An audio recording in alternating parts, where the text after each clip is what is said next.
suis Régis Colette, associé de Progress Consulting, et j'avais envie aujourd'hui de partager avec vous une lecture, Les Barbares d'Alessandro Barrico.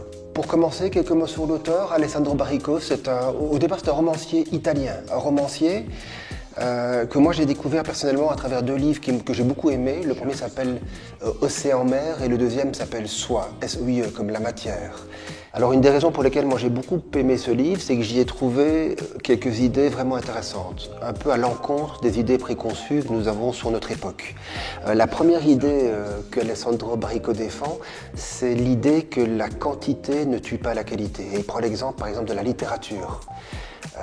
On a vu éclore ces 50 dernières années une littérature un peu à l'eau de rose, une littérature de gare, et Alessandro Barrico explique que cette littérature, beaucoup plus quantitative que qualitative, n'a pas éteint la littérature classique, mais au contraire, chiffre à l'appui, il démontre que la littérature classique aujourd'hui n'a jamais été aussi lue.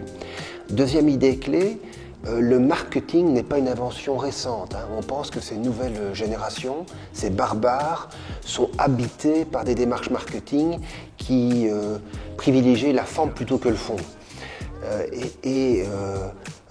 L'auteur explique que pour Mozart, par exemple, faire connaître son œuvre est très très important, avec les moyens de son époque. Et faire connaître son œuvre, quand on y pense bien, c'est du marketing. Troisième idée que j'ai trouvée intéressante dans ce livre, ça a rapport au sens. On voit ces barbares comme étant des personnes ou des mouvements dont le sens est absent. Avec l'idée derrière, c'est que le sens disparaît d'année en année. Et Alessandro Barrico bat cette idée en brèche en disant non, il y a autant de sens dans les nouvelles générations que dans les anciennes, voire peut-être plus. Autre idée intéressante, ces barbares ont une autre manière de voir l'intelligence. Là où classiquement on voit l'intelligence de manière verticale, autrement dit l'intelligence c'est avoir une coupe profonde sur un sujet, c'est être quelqu'un qui s'y connaît profondément sur un sujet. Alessandro Barrico explique que ces barbares ont une idée de l'intelligence beaucoup plus horizontale. Donc ça inspire beaucoup plus des algorithmes de Google. Si vous cherchez le spécialiste ou si vous cherchez à faire une très bonne lasagne, l'intelligence verticale, c'est de tomber sur le spécialiste de la lasagne, celui qui en fait depuis 30 ans. Par contre, les nouvelles manières de faire, notamment via les algorithmes de Google, vont faire en sorte que vous n'allez peut-être jamais tomber sur ce spécialiste de la lasagne. Vous allez taper lasagne sur Google et vous allez tomber sur le site de lasagne le plus apprécié par les internautes. Et là, on a une forme d'intelligence plus horizontale. Le site le plus apprécié des internautes ne signifie pas le site du spécialiste de la lasagne. C'est deux logiques différentes. Une logique beaucoup plus collective, horizontale, une logique beaucoup plus individuelle, verticale.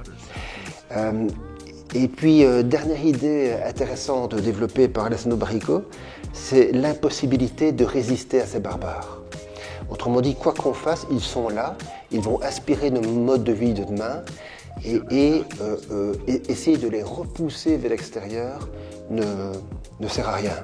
Et Alessandro Barrico prend l'exemple de la Chine, qui a pendant très longtemps voulu protéger sa culture à travers la célèbre muraille de Chine.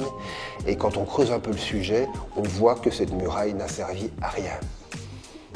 Elle n'a pas empêché l'empire de s'écrouler et les barbares de l'époque de déferler sur cet empire. En conclusion, deux conclusions. La première, c'est que ces barbares ont toujours existé. Et c'est peut-être l'occasion de se dire que nous avons été nous-mêmes les barbares de nos parents et de nos arrière-grands-parents. Mise en perspective de ça. Et puis, deuxième conclusion, ce livre nous invite à comprendre plutôt que de juger, et une fois qu'on a compris, à nous inspirer de ce qu'ils peuvent nous amener de bien. Voilà, donc n'hésitez pas, Alessandro, Les Barbares, aux éditions Gallimard, une très belle lecture. Merci.